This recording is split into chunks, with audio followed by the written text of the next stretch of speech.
Welcome to lecture 2 of week 2 of SWAYAM course on solid waste management, challenges, opportunities and threat.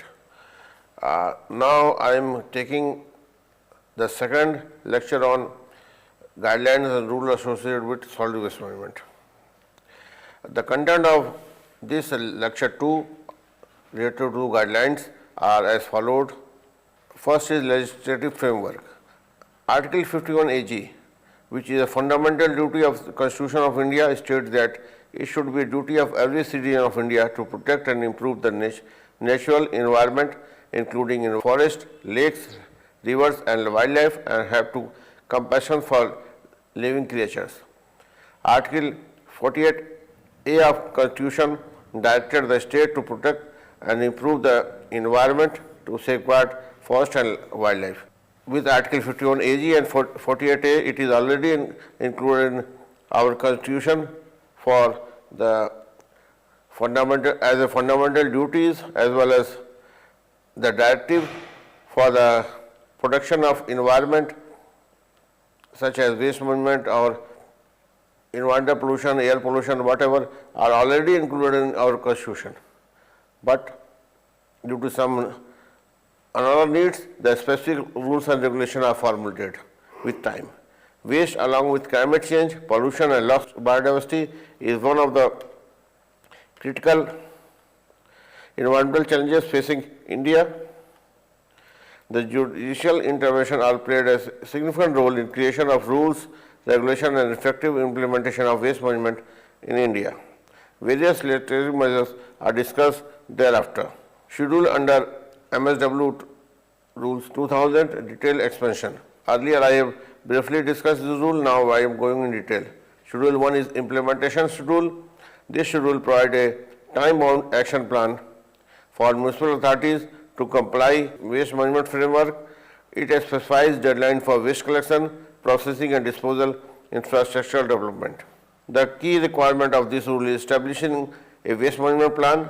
That is, urban local bodies are required to prepare a city-wide MSW management plan. Second is setting up collection and segregated system, door-to-door waste collection and source segregation into wet, dry and hazardous waste where mandated. Third is developing waste processing facilities. Cities were required to build composting plant, waste-to-energy units and material recovery facilities. Fourth is scientific disposal infrastructures. Sanitary landfill to be developed instead of open dumping. The challenges in implementation. There was a financial constraint due to which delayed infrastructure projects, public non-compliance with waste segregation hindered processing efficiency, and lack of technical expertise led to improper landfill development. Example is the implementation deadline for waste processing and disposal facilities was originally set for December 2003, but many cities struggled to meet this target, requiring further policy revision in 2016. Schedule 2 is specification for waste collection, segregation, storage, transportation, processing and disposal of waste. This schedule set technical guidelines for entire waste management cycle, ensuring cities adopt efficient and environmental friendly practices. First is collection and segregation of waste. Door-to-door collection became mandatory. Segregation at source into three main categories. First is biodegradable, that is wet waste, food, scrap, garden waste, agricultural waste, etc. contribute to the biodegradable or wet waste. Second is non-biodegradable, that is dry waste, plastic, paper, glass, metals contribute to non-biodegradable waste. Third is hazardous waste, that is battery, plant, paints, medical waste, e-waste, etc. Public participation campaigns were required to increase segregation awareness. The example is Pune Swachh model is an example of citizen-led waste collection initiative that significantly improved the segregation. Indore model, which I discussed in the week 1 also, is also a very best model and also very well adapted and some of the cities are also trying to adopt that one. Second is waste storage. Cities had to provide community bins for temporary waste storage. Bins were required to be color coded for easy waste classification. Green for organic waste, blue for dry or recyclable waste, and red for hazardous waste.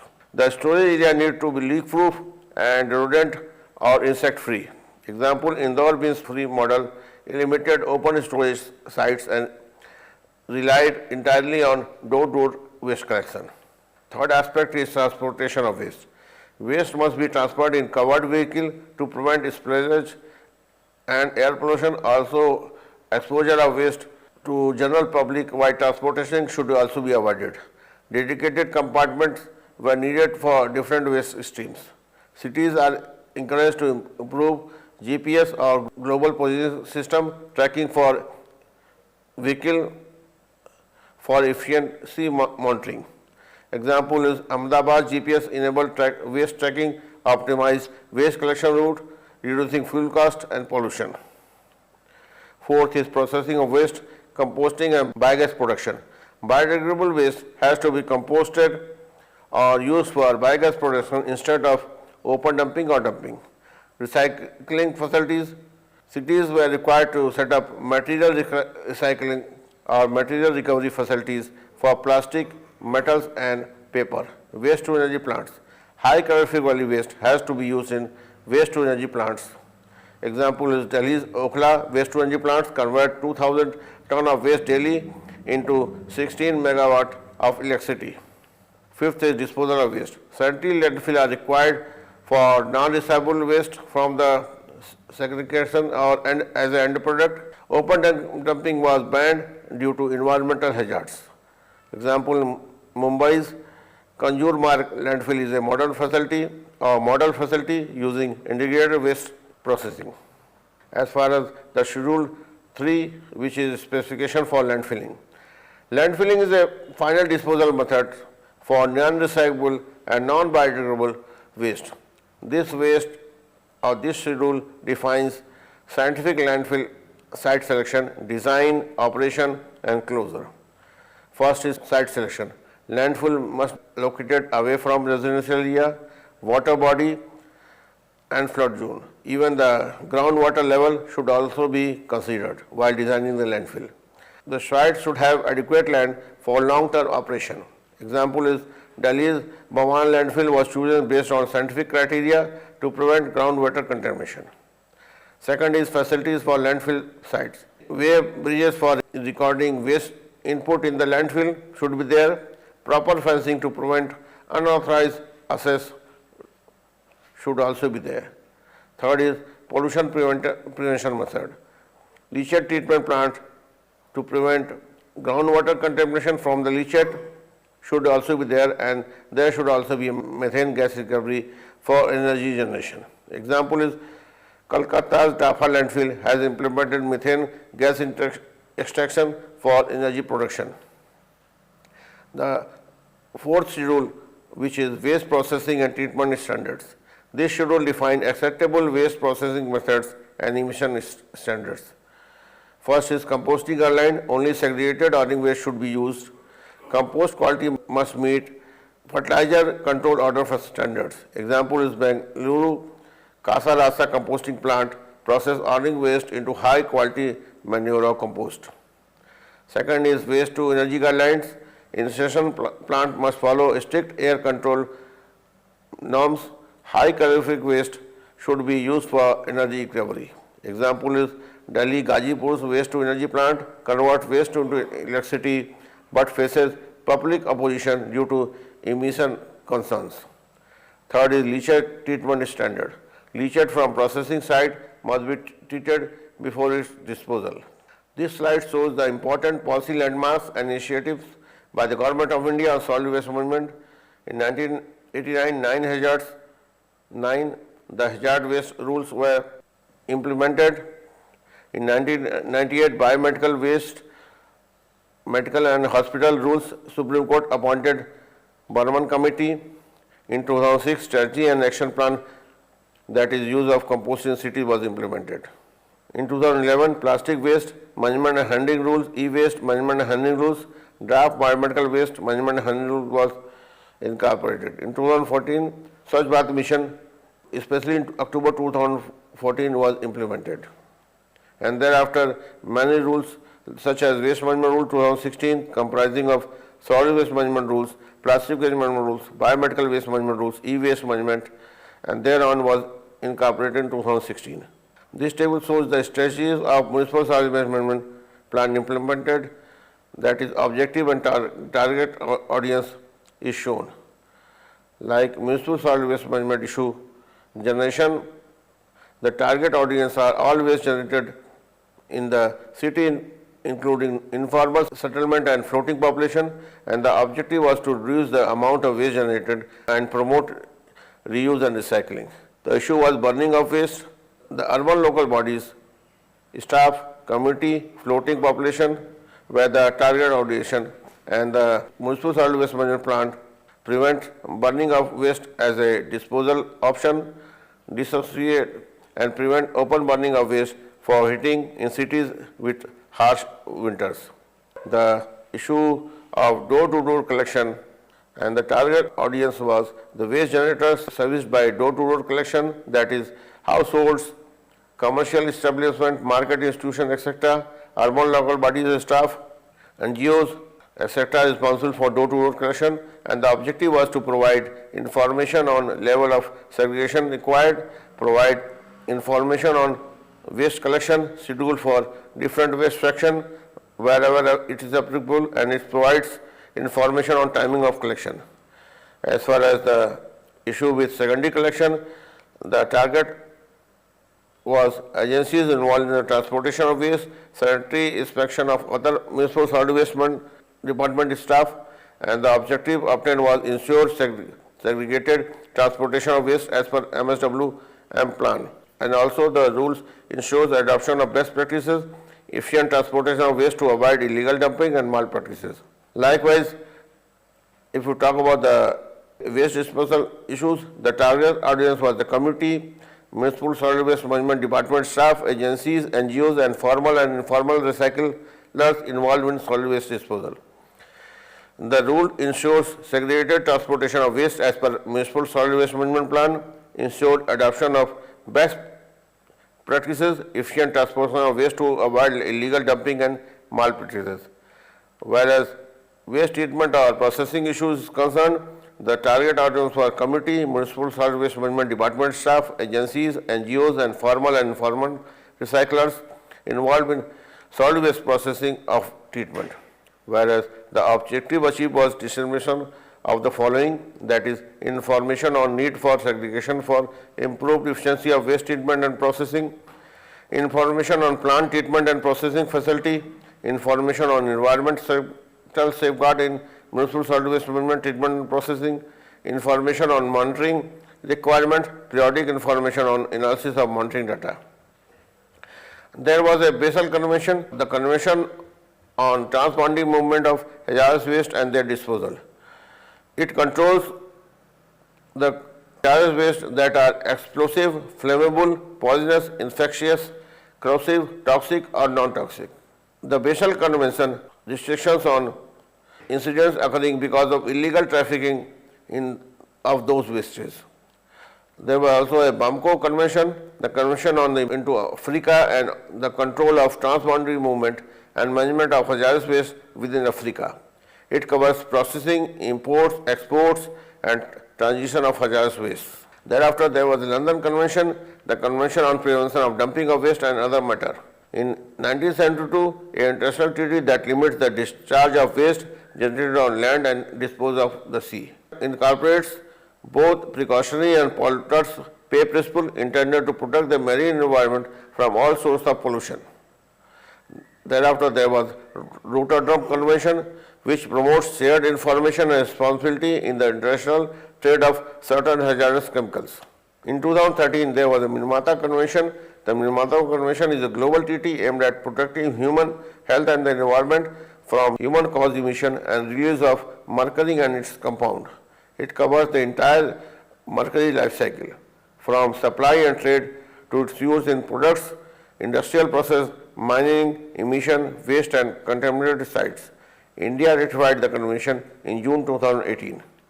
International codes and standards related to waste management. Environmental Health and Safety Guidelines for Waste Management Facilities, IFC 1998. It covers facilities or projects dedicated to the management of municipal solid waste and industrial waste. It also includes standards on waste collection, transportation, receipt, unloading, processing, storage, landfill disposal of physicochemical and biological treatment and installation. Next is port reception facilities for ship-generated waste and cargo residues. The purpose of this directive was to reduce the discharge of ship-generated waste and cargo residues into the sea, especially illegal discharges. Ship-generated waste shall mean all waste including sewage and residues which are generated during the service of the ship. The next is elimination of hazardous waste. Its aim to prevent or minimize negative environmental and health impact from the incineration of hazardous waste applies to all hazardous waste incineration plants within the European Union, requires the establishment of appropriate operating conditions in incineration facilities, set strict emission limited values to control air pollution and toxic emissions. It promotes the safe and environmentally sound disposal of hazardous waste via controlled combustion. Next is control management of hazardous waste. It ensures that hazardous waste are properly identified and recorded through their life cycle, provide the mixture of different types of hazardous waste unless compatible for safe treatment. It forbids mixing of hazardous waste with non-hazardous waste to avoid contamination and facilitate proper disposal. It supports traceability and accountability in hazardous waste management. It also aims to streamline classification, storage and treatment of hazardous waste under strict control. Next is Waste Oil Disposal Directive. It applies to mineral-based industrial and lubricant oils that are no longer suitable for their original use. Requires that waste oil, that is liquid waste, be collected and disposed of in an environmentally sound manner. It is acceptable under this waste disposal directive. Acceptable disposal methods include processing, that is re-refining, destruction via incineration, and controlled storage or tipping, either above or below ground. Prioritizes regeneration of waste oil over disposal to conserve resources. Landfill Directive. Its aim to reduce biodegradable waste going to landfill to minimize methane emission. Requires protection of soil and groundwater through natural geological barriers or artificially engineered contaminated system, that is liners or covers. It classified landfill into three categories, that is for hazardous, non-hazardous and inert waste. Waste Electrical and Electronic Equipment Directive. It provides guidelines for collection, recycling and recovery of electronic and electrical waste. Seek to limit hazardous substances, that is lead, mercury and cadmium in electrical and electronic equipments. It aims to protect soil, water and air from pollution linked to improper e-waste disposal and also encourage eco-design to reduce waste, electrical and electronic equipment generation. The directive on batteries and accumulators. It applies to batteries and accumulators containing hazardous substances like mercury, cadmium and lead. It bans the marketing of manganese alkaline batteries with more than 0.05% mercury by weight, particularly those intended for prolonged use in extreme conditions. It promotes safe collection, labeling and recycling of batteries. Now I am going to discuss legislation on solid waste management in some developing countries. Like in India, it is Battery Management Handling Rules 2000. It regulates the disposal and recycling of lead acid batteries to prevent environmental contamination. Second is Biomedical Management Handling Rule 1998, provides procedure for safe collection, storage, transport and disposal of biomedical waste for healthcare facilities. Hazardous waste management and handling Amendment Rule 2000 and 2002. It strengthens the legal framework for handling, transport and disposal of hazardous waste.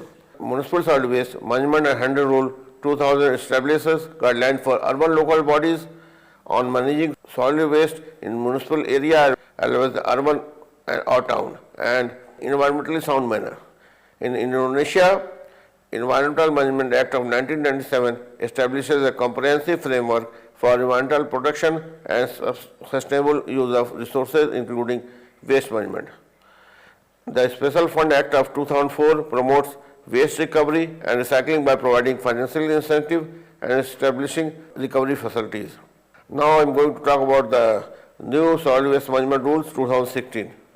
The salient feature of Solid Waste Management Rule 2016 are: first is application. The rules become applicable beyond municipal areas to every urban local bodies, to urban agglomerations, census towns declared by the Registrar General and Census Commission of India, notified industrial township, area under the control of Indian Railways, airport, air bases, port and harbour, defence establishments, special economic zones, state and central government organizations, places of pilgrims, religious and historical importance. Next is duties of waste generators. The source segregation of waste has to be mandated to channelize the waste to wealth by recovery, reuse and recycling. Responsibility of generators have been to introduce segregation waste into three streams: wet, that is biodegradable; dry, that is plastic, paper, metal, wood, etc., and domestic hazardous waste, that is diapers, napkins, empty container of cleaning agents, mosquito repellent, etc., and handover segregated waste to authorized rack pickers or waste collectors or local bodies. Though non-recyclable waste having calorific value of 1500 kilocalorie per gram or more shall be disposed in the landfill. That waste can either be utilized for generating energy or can be used for preparing refuse-derived fuel, that is RDF. It can also be used for co-processing in cement or thermal power plant.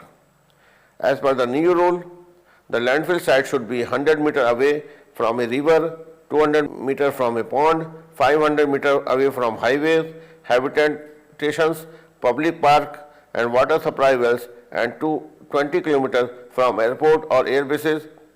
One shall not throw, burn or bury the solid waste generator by him on street, open public spaces, outside his premises or in the drain or waste bodies. As far as the horticultural waste and garden waste generated from his premises should be disposed of as per the direction of local authorities. One should pay such user fee for solid waste management as specified in the bylaws of the local bodies. No person shall organize an event or gathering of more than 100 persons at any unlicensed place without intimating the local authority at least 3 working days in advance.